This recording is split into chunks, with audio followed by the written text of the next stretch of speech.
test. I can't really see you, but maybe if I move over here, I'll get a better view. I'd like you to all think how many of you have heard a heterosexual couple having sex? The neighbors, someone in the hotel, God help us, your parents. Okay, so just about everyone, it looks like. Now, raise your hand if the man was making more noise than the woman.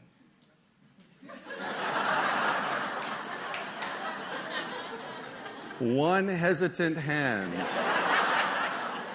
Okay.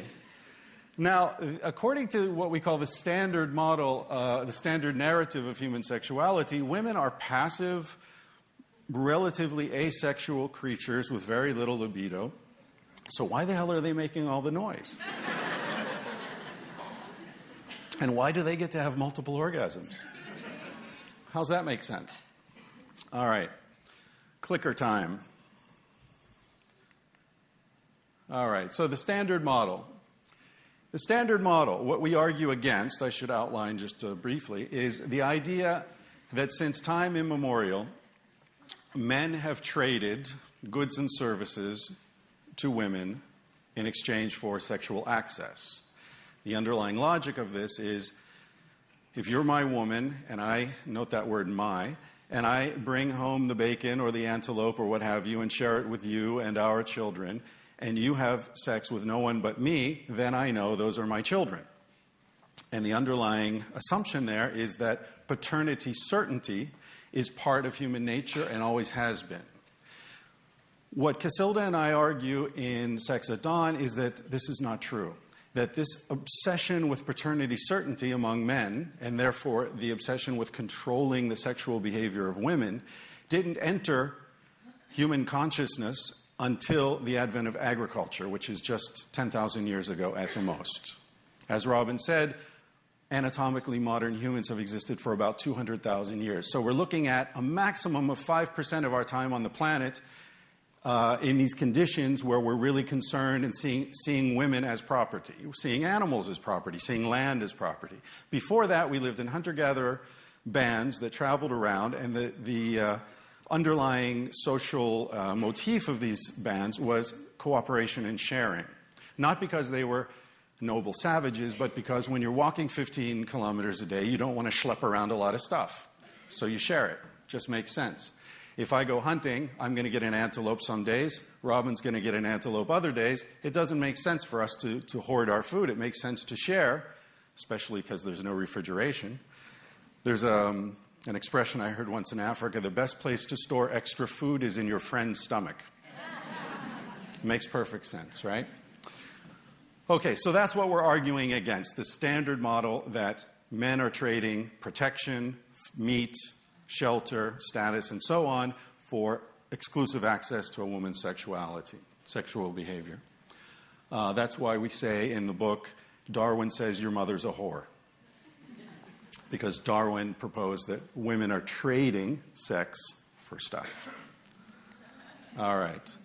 So how do we know? How do you possibly know how people behave sexually in prehistory? Well, we looked at primatology, particularly the chimps that are closest to humans, which are bonobos, the apes that are closest to humans, which are bonobos and chimpanzees. It's funny when you read the standard mainstream discussions of human sexuality that try to justify monogamy as a natural human behavior. They often talk about birds, right? Because birds are nesting. The penguins, the march of the penguins, they're just like us. We're not birds, you know? If you wanted to understand dog behavior, you look at foxes and wolves. You don't look at swans and rats, right? But look out for that when you're reading about human sexual evolution. So we look at the primates that are closest to us and therefore most relevant to us. Bonobos and chimps are as close to humans as an Indian elephant is to an African elephant, genetically. Closer, actually. We look at anthropology. We look at societies around the world that live in ways that are similar to the way our ancestors lived before the advent of agriculture and private property. So we look at hunter-gatherers in the Amazon, Papua New Guinea, and many other places around the world. Interestingly, in the Amazon, you find a dozen or so societies that all have the same belief about how babies come to be. And they have no shared language, they have no contact with each other. So this is a belief that's sprung up simultaneously in all these different societies. And the belief, it's called partible paternity. And the belief is that a fetus is literally composed of accumulated semen. When women start to menstruate, they're a little bit pregnant, but it doesn't turn into a baby until they've accumulated enough semen that it reaches a tipping point, and then it starts growing and becomes a child. Now, like mothers everywhere, these women want to have the strongest, healthiest, funniest, best-looking baby. So what do? They make sure they have sex with the funniest guy, the best-looking guy, the strongest guy, the best hunter, to get some of the essence of each of these men into the baby. So this, again, undercuts in a very strong way the conventional view of human sexual evolution. We look at comparative primate anatomy, which we'll get into a little bit later, much to the embarrassment of all of us. Psychosexuality, what turns us on and off, what sort of porn do people watch, what sort of problems do people have in relationships, and then we triangulate from all these different sources of data. This is just a brief look. Is that shaking or am I? It's shaking. Just to show you how close we are to the chimps and bonobos. Here it is. So you see here, chimps and bonobos are equidistant to humans because the line that led to humans and the line that led to chimps and bonobos split off about 5 to 6 million years ago, and then this line split 1 to 3 million years ago. So if you ever read, chimps are our closest primate relative, not true. Similarly, bonobos are not our closest primate relative. Chimps and bonobos are equidistant from us and therefore equally relevant as animal models for human evolution. So what are bonobos like? Bonobos are very different from chimpanzees, although they're very closely related.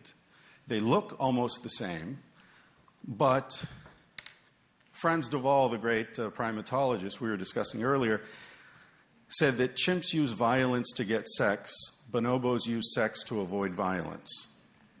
Very different approach to social life. Chimps have a male-dominated, very hierarchical, very aggressive social order. If you throw some food into an enclosure of chimpanzees, all hell breaks out. The dominant males will take control of the food, share it out with their coalition partners. If there happens to be a female who's in estrus, she might get some of it. If there's a lot of food, it'll filter down eventually a little bit, but they get all the good stuff.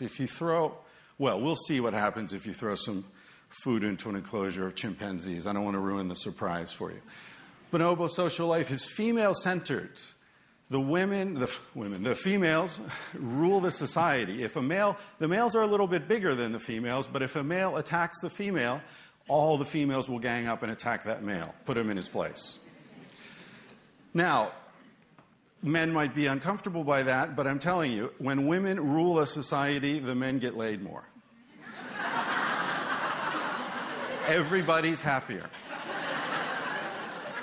In chimpanzee society, you see murder, you see warfare, you see rape, you see infanticide, you see every form of nastiness you can think of. In 40 years of observing bonobos in the wild and captivity, there has never been witnessed a case of any of those things. Not one murder, not one infanticide, not one rape. So it's a very successful society. But obviously it's a society in which paternity certainty is not a concern. Bonobo sexuality is strikingly similar to human sexuality. They have sex face-to-face, they stare into each other's eyes, they tongue kiss, which is really creepy. I have videos of that, but I won't show you that. And what's interesting is that bonobos, do a little math experiment in your head. Think of how many times you've had sex in your life. And, I'm sorry, are you weeping?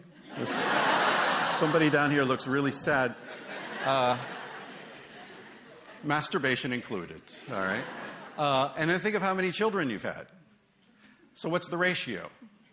1,000 to 1 or more for most of us. There are very few animals in the world who have that sort of a ratio of sex acts to birth. Most people often say to me, you make us sound like animals. No, animals are way less horny than we are. All right? There are very few animals in the world who have sex for non-reproductive purposes. Oral sex, anal sex, hand jobs, very few animals do this. Most animals only have sex when the female is ovulating. And they only have conventional, Vatican-approved sex. So keep that in mind, okay? And the animals that do have a lot of non-reproductive sex are humans, chimps, bonobos, and dolphins. All highly intelligent, highly social animals. The argument that we make in the book is that human sexuality, just in a nutshell, human sexuality is not primarily about reproduction, which should seem obvious when you look at the ratio. Gorillas have sex 10 to 15 times per child. We have sex 1,000 or more, right? So obviously, fewer than 1% of our sexual activities result in a birth. So it's not primarily about reproduction, it's about something else. And what we say in the book is that it's about establishing and maintaining complex social bonds, complex social networks. That's why it's common to these highly social, highly intelligent species.